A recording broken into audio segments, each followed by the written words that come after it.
US well blocked, যুক্তরাষ্ট্রের তেল অবরোধ।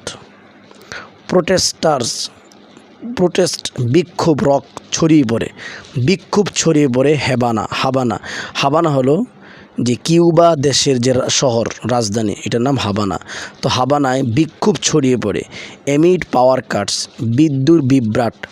বিদ্যুৎ বিভ্রাটের মধ্যে, মানে বিদ্যুৎ যেহেতু থাকে না, কারণ তেল না থাকলে বিদ্যুৎ উৎপাদন কম হবে। তো বিদ্যুৎ বিভ্রাটের মধ্যে হাবানায় বিক্ষোভ ছড়িয়ে পড়েছে।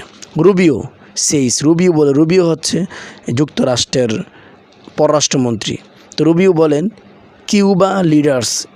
কিউবার নেতাদেরকে মাস্ট গো, অবশ্যই যেতে হবে, ইউএস ডেঞ্জেলস, যে যুক্তরাষ্ট্রের 100 মিলিয়নের যে আছে তার কাছে অবশ্যই এই কিউবার নেতাদেরকে এগিয়ে আসতে হবে তাদেরকে।